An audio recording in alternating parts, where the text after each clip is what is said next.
नमस्कार दोस्तों, ज्ञान मीमांसा के यूट्यूब चैनल में आप सभी का स्वागत है। जैसे कि हम छत्तीसगढ़ के पंचायती राज पढ़ रहे थे, जिसके अंतर्गत हमने अभी तक के दो वीडियो में, पहले वीडियो में हमने सामान्य जानकारी देखा था, पंचायती राज को संक्षेप में जो महत्वपूर्ण प्रावधान है उसे पढ़ा था, और दूसरे वीडियो में हमने संवैधानिक प्रावधान, उसके साथ साथ पंचायती राज अधिनियम 1993 धाराएं हैं उन सबका जो है विशिष्ट परिचय देखा था, और साथ ही ग्राम सभा इसे पढ़ा था। तो ये महत्वपूर्ण टॉपिक कंप्लीट हो गया है। उसके बाद इसके आगे जो है यहाँ से स्टार्ट करेंगे अनुसूचित क्षेत्रों में पंचायतों के लिए विशिष्ट उपवन से। ठीक, इससे पहले 2-3 दिनों से जो है वीडियो नहीं डल पाया था अच्छे से, तो अब से जो है प्रॉपर वीडियो डलेगा। तो चलिए यहाँ से स्टार्ट करेंगे। अगर आपने इससे पहले की वीडियो नहीं देखे हैं तो आप जाके देख सकते हैं, उसका लिंक आपको हमेशा की तरह जो है वीडियो के डिस्क्रिप्शन में मिल जाएगा, और साथ ही इसका PDF आपको हमारे टेलीग्राम चैनल ज्ञान मीमांसा मिल जाएगा, जिसका लिंक भी आपको डिस्क्रिप्शन में दिया गया है। तो चलिए यहाँ से स्टार्ट करते हैं। अनुसूचित क्षेत्रों में पंचायतों के लिए विशिष्ट उपवन। तो देखिए, अनुसूचित क्षेत्र में पंचायतों के लिए विशिष्ट उपवन यह जो है किसमें दिया गया है? पेशा एक्ट के नाम से। ठीक, तो पेशा एक्ट के नाम से जो है इसे 1995 में जोड़ा गया था। ठीक, और इसे जो है पेशा एक्ट को जो है किसमें दिया गया है? 14 क में। तो अध्याय 14 क में दिया गया है। तो पंचायती राज अधिनियम के अध्याय 14 के क में दिया गया है। तो देखिए, इसके लिए 1995 में भूरिया समिति बना था, उसके सिफारिश पर जो है पेशा एक्ट को जोड़ा गया है। ठीक, भूरिया समिति 1995 में बना था उसके समय पे। तो चलिए आगे देखिए। तो 244 अनुच्छेद 244, तो संविधान में जो है अनुसूचित क्षेत्रों के संबंधित प्रावधान किसमें दिया गया है? अनुच्छेद 244 में अनुसूचित क्षेत्र एवं जनजाति क्षेत्रों में प्रशासन संबंधित उपवन जो है किसमें दिया गया है? अनुच्छेद 244 में। तो ये भी बहुत इंपॉर्टेंट अनुच्छेद है, याद रखेंगे आप। अब देखिए, जो पंचायती राज अधिनियम है उसके अध्याय 4 क में अनुसूचित क्षेत्रों के पंचायती के लिए विशिष्ट उपवन दिया गया है। तो जो पेशा एक्ट जो चलता है वह जो है इसी के अंतर्गत दिया गया है। इसके अंतर्गत कौन कौन से धारा आते हैं? तो धारा 119 क से लेकर के च तक के धारा आता है इसके अंतर्गत। तो इसमें देखिए, इन धाराओं में क्या क्या दिया है बहुत इंपॉर्टेंट हो जाता है, तो इनके सभी धाराओं को याद रखना है इस अध्याय का। तो 14 का अध्याय में दिया हुआ है, याद रखेंगे। तो चलिए, सबसे पहला धारा कौन सा है? धारा 129 का। इसमें क्या दिया गया है? परिभाषा दिया गया है, अनुसूचित क्षेत्र में पंचायती राज संबंधी परिभाषा। तो देखिए, इसमें ग्राम सभा के अभिप्रेत ग्राम स्तर पर पंचायत क्षेत्र से संबंधित निर्वाचक नामावली में सम्मिलित व्यक्तियों का समूह होगा, जिसमें अनुसूचित क्षेत्र के आवासों व छोटे गांव का समूह होगा। तो इसमें अनुसूचित क्षेत्र के ग्राम सभा की परिभाषा दिया गया है 129 क में। 129 ख में क्या है? ग्राम तथा ग्राम सभा का गठन। तो ग्राम और ग्राम सभा का गठन कैसे होगा दिया गया है? राज्यपाल द्वारा अधिसूचना जारी करके गठन किया जाता है। एक ग्राम में एक से अधिक ग्राम सभा का भी गठन करने का प्रावधान किया गया है। तो देखिए, एक गांव में एक से अधिक ग्राम सभा का गठन करने का प्रावधान किया गया है। ऐसे ग्राम सभा के अंतर्गत ग्राम सभा क्षेत्र में आवास या आवासों का समूह अथवा छोटा गांव व छोटे गांव का समूह होगा। जो समूह बनेगा ग्राम सभा के लिए अलग अलग, उसमें ग्राम सभा के सम्मेलन के लिए ग्राम सभा के सदस्यों की कुल संख्या के लिए कम से कम 1/3 सदस्यों की गणपूर्ति आवश्यक होता है। तो इसे हम पहले भी देख चुके हैं गणपूर्ति। तो इसके लिए अनुसूचित क्षेत्र में ग्राम सभा के लिए कितना? 1/3 होता है, और इसमें 1/3 महिला सदस्य अनिवार्य होता है। और बाकी उस ग्राम सभा के लिए कितना था? 1/10 था। ठीक, नॉर्मल क्षेत्र, मैदानी क्षेत्र में 1/10। ग्राम सभा की अध्यक्षता पंचायत पदाधिकारी द्वारा किया जाता है। तो ग्राम सभा की अध्यक्षता किनके द्वारा? पंचायत के पदाधिकारी, इनके द्वारा नहीं किया जाता है। ठीक, तो पंच, सरपंच या उप सरपंच इनके द्वारा नहीं किया जाएगा। तो किनके द्वारा किया जाता है? तो इसकी अध्यक्षता जो है, इसमें से जो ग्राम सभा के सदस्य होते हैं उन्हीं में से किसी एक को नियुक्त किया जाता है, जो पंचायत के पदाधिकारी ना हो, पंच, सरपंच या उप सरपंच ना हो, ऐसे किसी व्यक्ति को जो है अध्यक्ष चुना जाता है। ठीक, चलिए आगे 129 ग्राम सभा की शक्तियां और कृत्य दिया गया है। ग में दिया गया है 129 ग में ग्राम सभा की शक्ति और कृत्य। व्यक्तियों की परंपराओं और रूढ़ियों को सुरक्षित तथा संरक्षित करना इनका कर्तव्य होगा। उनकी सांस्कृतिक पहचान एवं सामुदायिक साधनों को सुरक्षित व संरक्षित करना। विवादों के निराकरण के रूढ़िगत ढंग को सुरक्षित तथा संरक्षित करना। तो जनजातियों में सुरक्षित किनको? जो उनकी परंपरा है उन सबको सुरक्षित रखने का दायित्व ग्राम सभा का ही होता है। ग्राम के क्षेत्र के प्राकृतिक स्रोतों को प्रबंधन करना। तो प्राकृतिक स्रोतों का प्रबंधन करना, ग्राम के बाजारों तथा मेलों और जिनमें पशु मेला सम्मिलित है, इन सब का प्रबंधन किया जाता है ग्राम सभा द्वारा। स्थानीय योजनाओं व जनजाति उप योजना के स्रोतों और व्ययों का नियंत्रण करना भी इनका एक कार्य है। ऐसे कृत्य जिसे राज्य सरकार तत्मत प्रवत्त की विधि से अधीन प्रदत्त करते हैं। तो राज्य सरकार द्वारा दिए गए और अन्य कर्तव्यों को भी ग्राम सभा द्वारा किया जाएगा। ठीक, तो ये सभी इनके कर्तव्य के अंतर्गत आते हैं। तो मुख्य रूप से आप देख रहे हैं कि जो जनजाति क्षेत्र अनुसूचित क्षेत्र में है, तो अनुसूचित क्षेत्र का अलग अलग परंपरा होता है, उनके जो है अलग अलग परंपरा, सांस्कृतिक पहचान होते हैं, उन सबको सुरक्षित रखने का दायित्व इनका है। साथ साथ उनके प्राकृतिक स्रोत हैं, उनका मेले बाजारों का, इन सब का प्रबंधन करना भी जो है इनका कर्तव्य होगा। ग्राम पंचायत के कर्तव्य देखिए दिया गया है। देखिए तो ग्राम सभा हो गया, उसके बाद ग्राम पंचायत के कर्तव्य है ये। तो ग्राम पंचायत क्या करेगा, ग्राम के बाजार तथा मेलों जिनमें पशु मेला सम्मिलित है इनका प्रबंधन भी इनके द्वारा किया जाता है। स्थानीय योजना व जनजाति उप योजना के स्रोतों और व्ययों का नियंत्रण किया जाता है। ऐसे कृत्य जिसे राज्य सरकार द्वारा सौंपा जाए वह भी जो है ग्राम पंचायत द्वारा किया जाएगा। ठीक, उसके बाद देखिए स्थानीय आरक्षण, तो अंग में दिया गया है 129 अंग में स्थानीय स्थानों पर आरक्षण। तो इनका आरक्षण कैसे दिया जाता है इनमें देखिएगा, किसी भी दशा में अनुसूचित जनजाति वर्ग अर्थात एसटी के लिए आरक्षण आधे से कम नहीं होगा। तो आधे से कम जो है किसी भी शर्त में आरक्षण कम नहीं होगा। देखिए अनुसूचित क्षेत्रों में ग्राम पंचायत के सरपंच, जनपद पंचायत के अध्यक्ष, जिला पंचायत के अध्यक्ष का पद अनुसूचित जनजातियों के लिए आरक्षित रहेंगे। तो जो मेन पद होते हैं, सरपंच का पद हो गया, अध्यक्ष का पद हो गया, जनपद पंचायत और जिला पंचायत के, इन सभी का जो पद है जनजातियों के लिए आरक्षित होगा। किस क्षेत्र में, अनुसूचित क्षेत्रों में। ठीक, राज्य सरकार ऐसे अनुसूचित जनजाति के व्यक्तियों को का नाम निर्दिष्ट कर सकेगी जिसका अनुसूचित क्षेत्रों में मध्यवर्ती स्तर पर जिला एवं जिला स्तर पर पंचायत के कोई प्रतिनिधित्व नहीं है, उसका नाम जो है राज्य सरकार जो है निर्दिष्ट कर सकती है।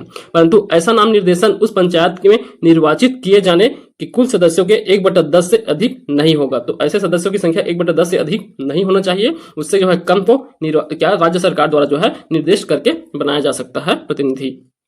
ठीक, देखिए अनुसूचित क्षेत्र में पंचायत में अन्य पिछड़े वर्गों के व्यक्तियों के लिए ऐसी संख्या में स्थान आरक्षित किए जाएंगे जो अनुसूचित जातियों और अनुसूचित जनजातियों यदि कोई हो, इसके लिए आरक्षित स्थानों के साथ मिलकर पंचायत के समस्त स्थानों 3/4 स्थानों से अधिक नहीं होना चाहिए। तो देखिए 3/4 से अधिक नहीं होना चाहिए किनका, अनुसूचित क्षेत्र पंचायत अन्य पिछड़ा वर्ग व्यक्तियों के लिए ऐसी संख्या स्थान आरक्षित किए जाएंगे जो अनुसूचित जनजाति, अनुसूचित जाति इनके लिए कोई भी हो, इनके लिए आरक्षित ना हो। ठीक, तो ये 3/4 स्थान नहीं होना चाहिए किनके लिए, ओबीसी के लिए, याद रखेंगे। चलिए अब आगे देखिए 129 में, तो ये अंतिम है। तो इसमें क्या दिया गया है, जनपद पंचायत व जिला पंचायत की शक्ति। तो जनपद पंचायत और जिला पंचायत की क्या शक्ति रहेगा, देखिए लघु जलाशयों की योजना बनाना, उन पर स्वामित्व व उनका प्रबंधन करना, समस्त सामाजिक सेक्टरों में उनके अतिरिक्त संस्थाओं और कृत्य कार्यों का नियंत्रण करना, स्थानीय योजनाओं पर उनमें जनजाति उपयोजन पर नियंत्रण करना, राज्य सरकार द्वारा प्रदत्त कार्य, ये भी जनपद पंचायत और जिला पंचायत का कार्य होंगे। ठीक, तो ये सभी कार्य जो है जनपद और जिला पंचायत के हैं। चलिए अब अगला हम जो है इसके अगला चैप्टर को पढ़ेंगे। अब इसमें क्या पढ़ेंगे, अब हम पंचायतों का गठन देखेंगे। तो पंचायतों का गठन संबंधी जो प्रावधान है और इसमें पंचायतों की संरचना, तो 2 टॉपिक इसमें देखने वाले हैं हम। पहला देखेंगे पंचायतों का गठन और पंचायतों की संरचना। तो देखिए गठन किसमें दिया गया था, आर्टिकल 243 के बी में, और संरचना किसमें दिया था, सी में। तो गठन हम देखे थे दूसरे नंबर में, क्या गठन, पहले ग्राम सभा था, उसके बाद ग्राम पंचायतों का गठन किया जाएगा, उसके बाद संरचना, सी से याद किए थे, संरचना सी। ठीक, और चलिए आगे देखें ग्राम पंचायतों का गठन एवं संरचना। इसके अधिसूचना किनके द्वारा जारी किया जाता है, ग्राम पंचायत के लिए कोई भी राज्यपाल, तो राज्यपाल द्वारा। तो ग्राम पंचायत की बात कर रहे हैं हम। ठीक, 3 स्तर पर पंचायत होंगे, ग्राम पंचायत, जनपद पंचायत और जिला पंचायत। तो सबसे पहले ग्राम पंचायत की गठन और संरचना एक साथ देखेंगे। तो इसका जो है अधिसूचना राज्यपाल द्वारा जारी किया जाता है, और गठन प्रत्येक ग्राम पंचायत निर्वाचित पंचों एवं सरपंच से मिलकर बना होता है। तो पंच और सरपंच इसमें शामिल होते हैं। कहां पर होता है, ग्राम, किंतु प्रत्येक, तो देखिए कहां पर, ग्राम में बना जाता है ग्राम पंचायत, किंतु प्रत्येक ग्राम में ग्राम पंचायत गठित होना अनिवार्य नहीं होगा, क्योंकि जिस गांव की जनसंख्या 1000 से कम है उसे आश्रित ग्राम के रूप में रखा जाता है। तो 1000 से अधिक जनसंख्या वाले गांव में एक ग्राम पंचायत रहेगा। तो देखिए, और 2 या 2 से अधिक गांवों का भी एक ग्राम पंचायत हो सकता है। एक ग्राम पंचायत में एक अधिक ग्राम हो सकते हैं, जिसमें एक ग्राम पंचायत होगा और शेष जो है आश्रित ग्राम पंचायत होगा। तो जहां मुख्यालय रहता है वह ग्राम पंचायत रहता है, और बाकी सभी जो है उसके अंतर्गत आने वाले आश्रित ग्राम कहलाते हैं। देखिए अब ग्राम पंचायत में सदस्यों की बात करें तो इनमें जो न्यूनतम सदस्य संख्या कितना होना चाहिए, 10, और अधिकतम कितना होना चाहिए, 20। इसे हम पहले वीडियो में ही पढ़े थे। तो ग्राम पंचायत की जनसंख्या लगभग 1000 से अधिक होना चाहिए, 1000 से अधिक ग्राम पंचायत, जिसमें 10, न्यूनतम 10 और 20 ये जो है वार्डों की संख्या होता है, पंचों की संख्या होता है। तो मिनिमम 10 पंच होंगे और अधिकतम 20 पंच होंगे। ग्राम पंचायत सदस्य निर्वाचित पंचों को कहा जाता है। तो सदस्य कौन रहेंगे, पंच रहेंगे। सदस्य 2 प्रकार के होते हैं, एक निर्वाचित सदस्य रहते हैं और दूसरा पदेन सदस्य रहते हैं। इसका प्रावधान नहीं किया गया है पदेन सदस्य का ग्राम पंचायत स्तर पर। देखिए इनका निर्वाचित सदस्य कौन कौन रहेंगे, पंच रहते हैं, सरपंच रहते हैं, उप सरपंच। और देखिए पदेन सदस्य के रूप में विधायक, लोकसभा सदस्य, राज्यसभा सदस्य ये सब हो सकते हैं। परंतु यहाँ जो है ग्राम पंचायत स्तर पे जो है ऐसा कोई भी पद नहीं रहता। पदेन रूप से कोई भी रहेंगे ग्राम पंचायत में। आपको जनपद पंचायत में देखने को मिलेगा, जिला पंचायत में भी देखने को मिलेगा पदेन सदस्य, परंतु ग्राम पंचायत में नहीं होते हैं। ये 3 ही होंगे, पंच होंगे, सरपंच होंगे और उप सरपंच होंगे। और एक सरकारी अधिकारी के रूप में जो है प्रशासनिक अधिकारी कौन रहते हैं, सचिव रहते हैं ग्राम पंचायत स्तर पर। ठीक, देखिए नोट पॉइंट, जिस ग्राम पंचायत में निर्वाचन पश्चात निःशक्त व्यक्ति का प्रतिनिधित्व नहीं है वहां राज्य प्रशासन अथवा विहित प्राधिकारी द्वारा पंचायत पदाधिकारी हो सकने के लिए पात्र एक निःशक्त व्यक्ति को ही विहित रूप से नाम निर्दिष्ट किया जाएगा, जिसका कार्यकाल उस पंचायत के शेष कार्यकाल की अवधि के लिए होगा, जो 2 वर्ष से कम नहीं होगा। ठीक, तो ये जो है आप जान ही रहे हैं, इसको पहले ही हम पहली वीडियो में भी देख चुके थे। तो आगे देखते हैं जनसंख्या। प्रत्येक 1000 जनसंख्या वाले ग्राम में एक ग्राम पंचायत का गठन होगा, किंतु किसी भी एक ग्राम में 1000 से अधिक जनसंख्या होने पर एक से अधिक ग्राम पंचायत नहीं होंगे, अर्थात एक ग्राम में एक से अधिक ग्राम पंचायत नहीं होगा, चाहे वह जनसंख्या जितनी भी हो। तो एक गाँव में सिर्फ एक ग्राम पंचायत हो सकता है, एक नहीं, और जबकि ग्राम पंचायत जो है एक ग्राम पंचायत में एक से अधिक गाँव हो सकते हैं। वार्ड की संख्या हम देखें ही है, इसमें ज्यादा कुछ नहीं है, न्यूनतम 10 होता है, अधिकतम 20 होता है। इसका निर्धारण कलेक्टर द्वारा किया जाता है। वार्डों से निर्वाचित सदस्य को पंच कहा जाता है। ठीक, यही जो है इसका वो है। इसके लिए क्या रहता है, गठन के समय ध्यान रखा जाता है कि प्रत्येक वार्ड की जनसंख्या समान हो, तो जनसंख्या समान हो इस पर ध्यान दिया जाता है। वार्ड को जब डिवाइड किया जाता है वार्डों में ग्राम पंचायत को, तब लोक सेवक इसमें ग्राम पंचायत के समस्त पदाधिकारी, पंच, सरपंच, उप सरपंच, ये सभी क्या लोक सेवक के रूप में कार्य करते हैं। प्रमुख में देखिए राजनीतिक प्रमुख सरपंच होते हैं और प्रशासनिक प्रमुख सचिव होते हैं ग्राम पंचायत स्तर पर।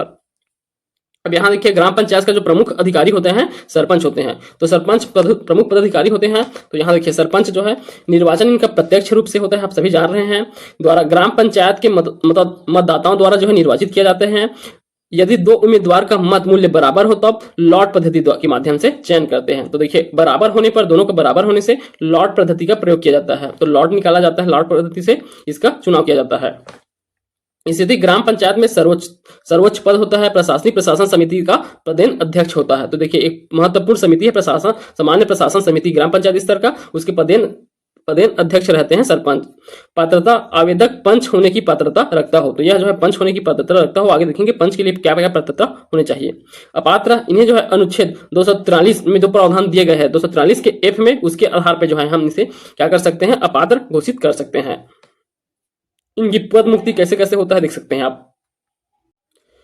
तो देखिए इनका पद मुक्ति कैसे होगा, तो पहला है ग्राम सभा की गढ़पूर्ति। तो ग्राम सभा की गढ़पूर्ति के आधार पर देखे थे, यदि सरपंच ग्राम पंचायत की 5 लगातार बैठकों में गढ़पूर्ति के लिए असफल होता है तो उन्हें पद से हटाया जा सकता है, पहला कंडीशन है। दूसरा है ग्राम पंचायत की गढ़पूर्ति न होने पर, ग्राम पंचायत की बैठक के लगातार 3 बार गढ़पूर्ति न होने पर हटाया जाता है। उसके बाद उन्हें जो है 2 बार और मौका दिया जाता है, उसमें भी नहीं होता है तब उन्हें हटाया जाता है। सदस्यों की मांग, यदि सरपंच 3 अवसरों पर ग्राम पंचायत की बैठक नहीं बुलाता है तो उसे पदच्युत कर दिया जाता है। तो देखिए अगर पंचों की मांग से जो है अगर 3 अवसरों तक इनके द्वारा बैठक नहीं बुलाया जाएगा तब जो है इन्हें जो है हटा दिया जाता है, ये धारा 40 के तहत। तो धारा 40 को भी याद रखेंगे, ग्राम पंचायत की गढ़पूर्ति न होने पर जो है सरपंच को हटाया जाता है, किसमें, धारा 40 के तहत। आगे देखिए ग्राम पंचायत की मासिक बैठक। तो ग्राम पंचायत की मासिक, यदि सरपंच ग्राम पंचायत की मासिक बैठक 3 बार बुलाने में असफल रहता है, तो मासिक बैठक को 3 बार बुलाने में असफल रहेगा तो उन्हें पद से हटा दिया जाएगा। इसके पश्चात बैठक की अधिसूचना ग्राम पंचायत के सचिव द्वारा की जाएगी। अविश्वास प्रस्ताव के थ्रू भी इसे हटाया जा सकता है। तो अविश्वास प्रस्ताव सरपंच के विरुद्ध किसमें लाया जाता है, 28। तो धारा 28 के तहत सरपंच और उप सरपंच के विरुद्ध अविश्वास प्रस्ताव लाया जाता है। और देखिए प्रत्यावर्तन या वापस बुलाना, रिकॉल। तो रिकॉल के थ्रू भी इन्हें जो है सरपंच को प्रत्यावर्ती अर्थात रिकॉल के थ्रू जो है वापस बुलाया जा सकता है, तो रिकॉल के थ्रू इन्हें हटाया जा सकता है। निलंबन, तो धारा 39 के तहत अनुविभागीय अधिकारी द्वारा इन्हें निलंबित किया जा सकता है। पद से हटाना, धारा 40 के तहत जो है अनुविभागीय अधिकारी द्वारा हटाया जा सकता है। त्याग पत्र, धारा 37 के तहत जो है ये अपना त्याग पत्र देते हैं, तो ये अपना त्याग पत्र किन्हें देंगे, अनुविभागीय अधिकारी को, संचार। ठीक, आकस्मिक रिक्तियां देखें तो किसी ग्राम पंचायत में सरपंच के पद की आकस्मिक रिक्ति हो जाने के बाद पंचायत का विशेष सम्मेलन पंचायत सचिव बुलाता है। तो पंचायत सचिव बुलाएगा आकस्मिक निधि में जो है बैठक को। निम्न पदों पर सदस्य बनने के में से पद रिक्त हो जाएगा। तो किन किन पदों पर, अगर वो संसद सदस्य बनते हैं, संसद सदस्य लोकसभा या राज्यसभा का, विधानमंडल का सदस्य, सहकारी समिति का सभापति, सहकारी समिति का उपसभापति। तो देखिए इसके लिए सहकारी समिति का सदस्य के लिए पात्रता होगा। तो ये सब अगर पद वो जो है धारण करते हैं तो उन्हें जो है अपने पद से त्याग देना पड़ता है, नहीं तो अगर त्याग नहीं देते हैं निश्चित समय में तो उन्हें डायरेक्ट ही हटा दिया जाएगा।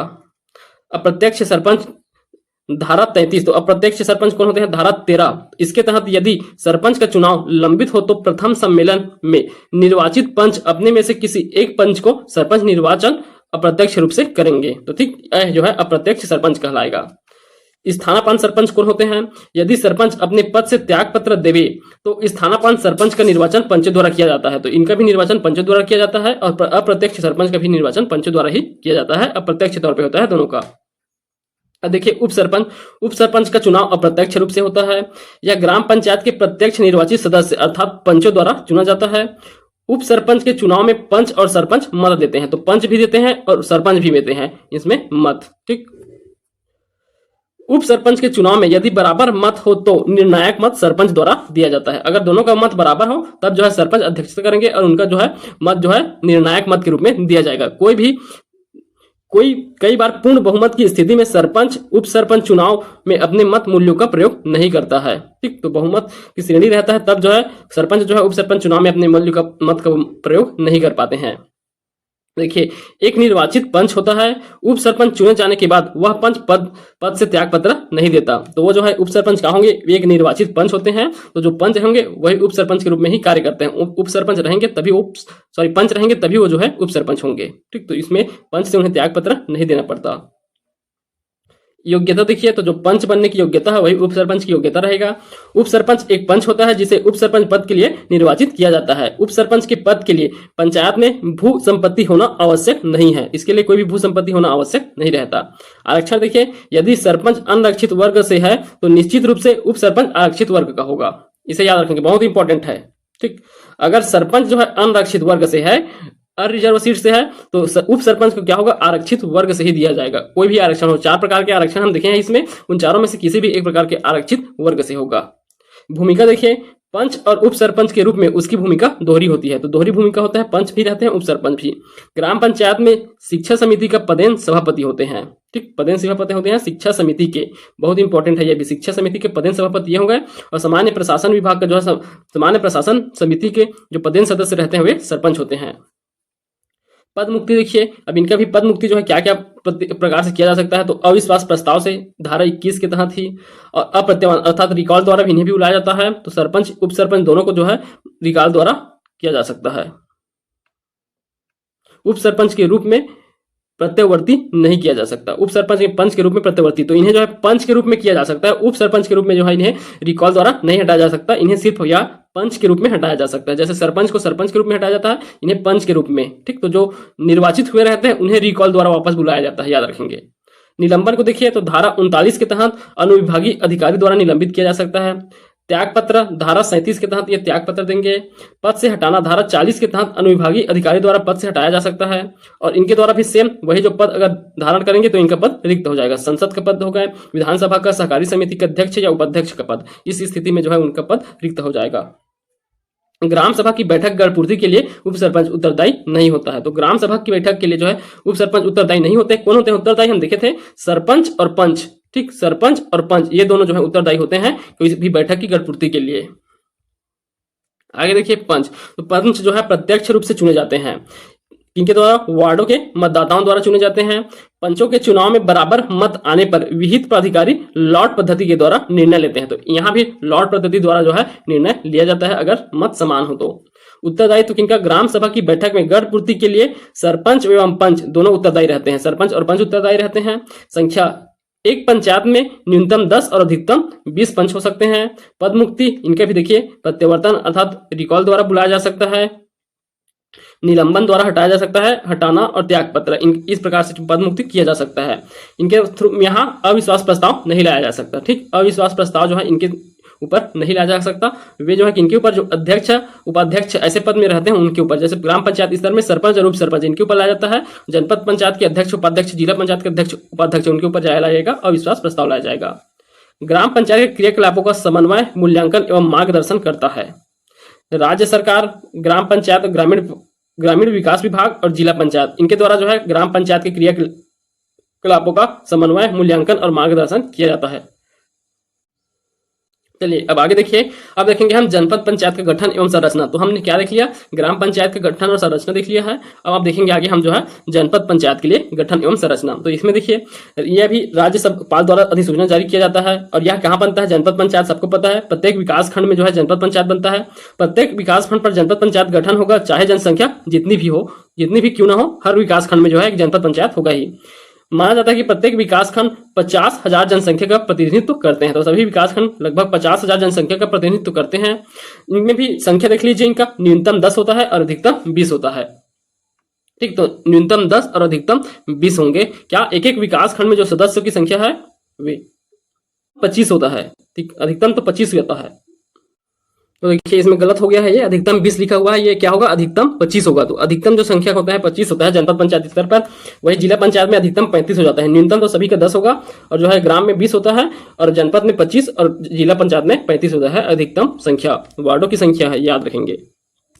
देखिए अब जनसंख्या 50,000 जनसंख्या से अधिक होगा प्रत्येक विकासखंड का। और इसमें सदस्य क्या होते हैं, जो इंपॉर्टेंट पॉइंट है उसी को देख लेते हैं। तो निर्वाचित सदस्य में जनपद पंचायत का सदस्य होता है और अप्रत्यक्ष रूप से निर्वाचित होते हैं अध्यक्ष, अप्रत्यक्ष रूप से होते हैं उपाध्यक्ष।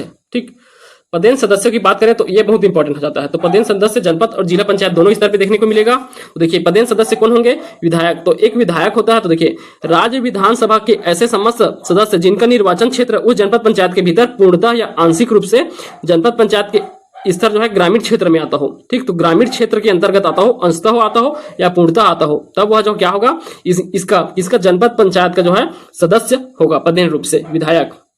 ठीक, जनपद पंचायत सदस्य स्थायी समिति का पदेन सदस्य होता है। तो ये सब जनपद पंचायत के सदस्य स्थायी समिति का सदस्य होता है पदेन रूप से। और देखिए दूसरा कौन होते हैं, सरपंच होते हैं। तो सरपंच कितने होंगे, संख्या, तो कुल सरपंचों का 1/5। तो जितने टोटल उस जनपद पंचायत के अंतर्गत जितने भी ग्राम पंचायत आते हैं उनमें से टोटल 20% जो है सरपंच जो है उसमें के सदस्य बनेंगे, किसमें, जनपद पंचायत में। और ये जो है प्रत्येक वर्ष जो है 20% सदस्य को लिया जाता है, या चक्री क्रम में चलता रहता है। तो चयन चक्र अनुसार चलेगा। सरपंच 1/5 अर्थात 20% होंगे। कार्यकाल 1 वर्ष का रहेगा, फिर पुनः 1 साल बाद जो है परिवर्तित किया जाता है। फिर दूसरे रहेंगे, जो 20% है पंच, वे जो है अलग रहेंगे। पद्धति देखिए तो लॉट निकाल कर सदस्य के रूप में चुना जाता है। तो लॉट पद्धति के द्वारा जो है इन्हें चुना जाता है। नोट पॉइंट याद रखेंगे, वह सरपंच सदस्य जनपद पंचायत के किसी भी स्थायी समिति के सदस्य नहीं होता है। ये किसी भी स्थायी समिति के सदस्य नहीं होंगे। एक महिला सरपंच जनपद पंचायत की बैठक में भाग लेने के लिए अपने पति को नामित नहीं कर सकती है। ये पॉइंट पूछा गया था प्रश्न यह। तो कोई भी जो है अपने पति को नामित नहीं कर सकता किसी भी बैठक में भाग लेने के लिए, याद रखेंगे। लोकसभा व राज्यसभा सांसद जनपद पंचायत क्षेत्र के पदेन सदस्य नहीं होते हैं। तो देखिए लोकसभा या राज्यसभा जो सदस्य रहेंगे वे यहाँ के सदस्य नहीं रहेंगे। वे कहाँ देखने को मिलेगा, आपको जिला पंचायत में देखने को मिलेगा लोकसभा और राज्यसभा के सदस्य। यहाँ सिर्फ विधायक और सरपंच होते हैं। समस्त अधीन आने वाले सरपंच सदस्य नहीं होते हैं। तो समस्त सरपंच नहीं होंगे, उसमें से सिर्फ 1/5 अर्थात 20%। ठीक, 20% ही होंगे। मनोनयन देखिए तो किसी जनपद पंचायत में निर्वाचित पश्चात निःशक्त व्यक्ति का प्रतिनिधित्व नहीं है। वह राज्य शासन अथवा विहित प्राधिकारी द्वारा पंचायत का पदाधिकारी हो सकने के लिए पात्र 2 निःशक्त व्यक्ति, 2 निःशक्त, एक महिला होंगे और एक पुरुष होंगे, को विहित रूप से निर्दिष्ट किया जाएगा, जिनका कार्यकाल उस पंचायत के शेष कार्यकाल की अवधि के लिए होगा। 1 वर्ष से कम नहीं होना चाहिए। ठीक, तो मनोनयन के लिए भी किन्हें 2 निःशक्त लोगों को कर सकते हैं, एक महिला होना चाहिए और एक पुरुष होना चाहिए। ठीक, यह है। और इन्हें जो है कम से कम 1 साल बचा हो कार्यकाल तभी नियुक्त किया जा सकता है, उससे कम के लिए नहीं किया जा सकता। आगे देखिए जनपद पंचायत के अध्यक्ष। तो अध्यक्ष के संबंध में इनका चुनाव अप्रत्यक्ष रूप से होता है, प्रत्यक्ष निर्वाचित सदस्य द्वारा चुना जाता है। कब, 30 दिवस के भीतर। तो जो रिजल्ट आने के, निर्वाचन होने के बाद जो है चुनाव होने के पश्चात 30 दिवस के भीतर जो है इनका चुनाव होना आवश्यक रहता है, निर्वाचन होना आवश्यक रहता है। सदस्य के निर्वाचन के समय विहित पदाधिकारी के रूप में यथाशीघ्र बैठक बुलाकर अध्यक्ष का चुनाव किया जाता है। ठीक, मूलतः अध्यक्षता एक जनपद पंचायत सदस्य होता है, अर्थात सदस्य में से कोई एक सदस्य ही अध्यक्ष बनता है। केवल प्रत्यक्ष निर्वाचित सदस्य द्वारा भाग लेते हैं। तो इसमें जो है प्रत्यक्ष निर्वाचित सदस्य वही भाग लेंगे, पदेन सदस्य भाग नहीं लेते हैं इनके निर्वाचन में। अर्थात जो विधायक शामिल है पदेन रूप से और सरपंच ये भाग नहीं लेंगे निर्वाचन में। इनकी भूमिका क्या होते हैं, ये जनपद पंचायत के सर्वोच्च पद होता है अध्यक्ष का। ब्लॉक के एक निर्वाचन क्षेत्र का प्रतिनिधित्व करते हैं। जनपद पंचायत के अध्यक्ष पदेन रूप से समान प्रशासन समिति का सभापति होता है। तो यह समिति अध्यक्ष या सरपंच के लिए रहता है पदेन रूप से। अब इनके सदस्य देखें तो जनपद पंचायत अध्यक्ष जिला पंचायत के पदेन रूप से सदस्य होते हैं, किंतु वे जिला पंचायत के किसी भी स्थायी समिति के सदस्य नहीं होंगे। ठीक, पद मुक्ति अविश्वास प्रस्ताव द्वारा धारा 28 के तहत लगाता है। संकल्प द्वारा हटाया जा सकता है। निलंबन द्वारा धारा 39 के तहत दिया गया है। कलेक्टर जो है निलंबन द्वारा हटाया जा सकता है। पद से हटाना भी धारा 40 के तहत कलेक्टर द्वारा। त्याग पत्र धारा 37 के तहत दिया जाता है। जनपद पंचायत के अध्यक्ष प्रत्यावर्ती नहीं किया जा सकता, इन्हें जो है रिकॉल के थ्रू बुलाया नहीं जा सकता। तो रिकॉल के सिर्फ जो निर्वाचित रहते हैं उन्हें ही बुलाया जा सकता है। ठीक, आगे देखिए जनपद पंचायत के उपाध्यक्ष, तो यह अप्रत्यक्ष रूप से चुने जाते हैं प्रत्यक्ष निर्वाचित सदस्य द्वारा। और इन्हें भी देख लीजिए, इनका भी सेम, जिस दिन जो है उनका होता है चुनाव अध्यक्ष का, उसी दिन जो है इनका भी चुनाव किया जाता है। मतदाता उपाध्यक्ष के निर्वाचन में केवल प्रत्यक्ष निर्वाचित सदस्य भाग लेते हैं। इनकी भूमिका देखें, जनपद पंचायत के उपाध्यक्ष पदेन रूप से शिक्षा समिति के सभापति होते हैं, तो यहाँ भी शिक्षा समिति के सभापति होंगे। पद मुक्ति, अविश्वास प्रस्ताव, संकल्प द्वारा, निलंबन द्वारा, पद से हटाना, त्याग पत्र, धारा सेम रहेंगे जो अध्यक्ष के लिए है। इन्हें भी जो है प्रत्यावर्ती अर्थात रिकॉल द्वारा जो है वापस नहीं बुलाया जा सकता है। अब ये इंपॉर्टेंट पॉइंट है, जनपद पंचायत का अध्यक्ष सामान्य वर्ग का है, तो उपाध्यक्ष जो है अनुसूचित जाति, अनुसूचित जनजाति या अन्य पिछड़ा वर्ग का होगा, या फिर आरक्षित वर्ग का होगा कौन, उपाध्यक्ष। ठीक, अब देखिए जनपद पंचायत के सदस्यों के संबंध में प्रत्यक्ष रूप से निर्वाचित किए जाते हैं। इन्हें सदस्य मतदाता द्वारा, संबंधित सदस्य के क्षेत्र के मतदाता द्वारा, संख्या न्यूनतम 10 और अधिकतम 25 होता है, यहाँ सही दिया गया है। देखिए जनसंख्या प्रत्येक 50,000 जनसंख्या के लिए एक जो है जनपद पंचायत का वार्ड बनाया जाता है 5,000 की जनसंख्या के लिए। ठीक, निर्धारण जनपद पंचायत के निर्वाचित क्षेत्र का निर्धारण राज्य सरकार द्वारा किया जाता है, इसके लिए राज्य सरकार द्वारा किया जाता है। और ग्राम पंचायत में जो पंच के लिए किया जाता था तो वह जो है कलेक्टर द्वारा किया जाता है, अब यहाँ राज्य सरकार द्वारा किया जाएगा। जनपद पंचायत यह जो है योजना और रिपोर्ट तैयार करने के लिए उत्तरदायी कौन होंगे, राज्य सरकार या जिला पंचायत द्वारा आर्थिक विकास और सामाजिक न्याय से संबंधित प्रदत्त योजना संबंधित वार्षिक योजना तैयार करना होगा। जनपद पंचायत के क्षेत्राधिकार के अधीन आने वाले समस्त ग्राम पंचायत से संबंधित समेकित वार्षिक योजना तैयार करना। काम एवं विकास योजनाओं से संबंधित योजना को जो जनपद पंचायत के फंड से संचालित होता है उनको निर्धारण करना। तो मुख्य रूप से जो योजना आते हैं उसका जो है कार्य जो है कहां से प्रारंभ होता है, तो सभी योजना का जो कार्य है वो जनपद से ही होता है, तो जनपद पंचायत से उसका क्रियान्वयन किया जाता है। कोई भी योजना आ रहा है सरकार का उन सब का।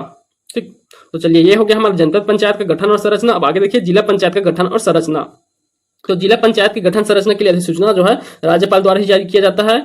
कहां पर, प्रत्येक जिला में जो है एक एक जिला पंचायत का गठन किया जाता है। प्रत्येक जिला का जिला पंचायत गठन होगा चाहे जनसंख्या जितने भी हो। ठीक, तो पहले जो है चुनाव हुआ था उसमें जो है 27 जिला पंचायत ही बना हुआ, तो अब जो है अब इस बार चुनाव होने वाला है उसमें टोटल 33 जिला पंचायत बन जाएंगे। ठीक, तो देखिए जनसंख्या 5 लाख जनसंख्या माना जाता है जिला का। प्रत्येक सदस्य 50,000 जनसंख्या का प्रतिनिधित्व करते हैं, तो न्यूनतम 10 सदस्य और अधिकतम 35 सदस्य होते हैं। और इसमें जो सदस्य होंगे निर्वाचित सदस्य में जिला पंचायत सदस्य होते हैं, अप्रत्यक्ष रूप से निर्वाचित अध्यक्ष और उपाध्यक्ष होंगे जो अप्रत्यक्ष रूप से निर्वाचित किए जाते हैं। अब इसके पदेन सदस्य में लोकसभा और राज्यसभा के सांसद भी शामिल हो जाएंगे। तो वैसे विधायक जिस प्रकार उसमें पढ़े थे विधायक, तो वही रहेंगे। विधायक कौन, निर्वाचन क्षेत्र के पूर्णतः आंशिक रूप से जो है उस निर्वाचन क्षेत्र में आना चाहिए, जो पूर्णतः नगरीय क्षेत्र ना हो ऐसे विधायक को लिया जाएगा। ठीक, आगे देखिए वही तो है लोकसभा सदस्य, तो लोकसभा सदस्य के लिए क्या रहेगा, इसके लिए भी ऐसे जिनका निर्वाचन क्षेत्र पूर्णतः या अंशतः शामिल हो, तो पूर्णतः या अंशतः जो है ये जनपद क्षेत्र के अंतर्गत ग्रामीण क्षेत्र में शामिल हो, पूर्णतः या अंशतः अर्थात पूर्णतः नगरीय क्षेत्र में नहीं पड़ता हो, तब वे जो है यहाँ के सदस्य रहेंगे। अगर जिला पंचायत पदेन सदस्य नहीं होंगे कब, अगर ये जो है पूर्णतः नगरीय क्षेत्र में आएंगे तब जो है नहीं रहेंगे, अंशतः या जो है अंशतः या पूर्णतः जो है ग्रामीण क्षेत्र के अंतर्गत होना चाहिए। राज्यसभा, तो वे सदस्य जिनका नाम संबंधित जिले के ग्राम पंचायत क्षेत्र के मतदाता सूची में नामित हो, उनमें से जो है जो सांसद रहेंगे वे जो है इनके सदस्य हो सकते हैं, सदस्य रहेंगे। ठीक, राज्यसभा का कोई सीट जो है मतलब फिक्स नहीं रहता है कि वो इस क्षेत्र से चुनाव लड़ते हैं, तो इनका चुनाव जो है जो विधानसभा सदस्य रहते हैं उनके द्वारा चुने जाते हैं, राज्यसभा सदस्य उनके द्वारा भेजा जाता है। तो उसी प्रकार वो जो है जिस ग्राम पंचायत क्षेत्र में आते हैं वो ग्राम पंचायत जो है जिस जिले के अंतर्गत आएंगे तो उस जिला पंचायत के सदस्य रहते हैं राज्यसभा सदस्य। जनपद पंचायत के अध्यक्ष, देखिए जिले के सभी जनपद पंचायत के अध्यक्ष जिला पंचायत के पदेन सदस्य होंगे, तो सभी सदस्य जो है पदेन सदस्य रहते हैं। 100% जनपद पंचायत के अध्यक्ष, सभी अध्यक्ष जो है क्या रहेंगे, जनपद पंचायत के सभी अध्यक्ष जो है सदस्य रहेंगे जिला पंचायत के। वह जनपद पंचायत अध्यक्ष जिला पंचायत के किसी भी स्थायी समिति का सदस्य नहीं होगा। ठीक, वही फिर सेम कंडीशन है, 2 निःशक्त व्यक्तियों को चुना जाएगा जिसमें एक महिला हो और एक पुरुष होना अनिवार्य होगा, उनका कार्यकाल 1 वर्ष से कम नहीं होना चाहिए, तो सेम कंडीशन इसमें भी है। इसमें इस पॉइंट को देख लीजिए, जनपद पंचायत एवं जिला पंचायत के कोई पदाधिकारी संबंधित जनपद पंचायत एवं संबंधित जिले के भीतर किसी भी ग्राम पंचायत क्षेत्र का मतदान नहीं होने की स्थिति में वह इन पदों का धारण नहीं कर सकता। कोई भी कहीं भी से चुनाव लड़ सकता है, बस उस जनपद जिला के मतदाता सूची में उनका नाम होना चाहिए। ठीक, अब नोट पॉइंट आप याद रखेंगे, पंचायती व्यवस्था मराठा कालीन छत्तीसगढ़ में चली आ रही है, तो मराठा कालीन चला आ रहा है पंचायत का व्यवस्था। एक सदस्य सरकारी कर्मचारी होता है, पंचायत का फैसला न्यायालयों में भेजा जा सकता है। तो पंचायत का फैसला जो है न्यायालयों में भेजा जा सकता है, क्योंकि यह भी जो है क्या एक न्यायिक प्रणाली की तरह भी काम करता है पंचायत।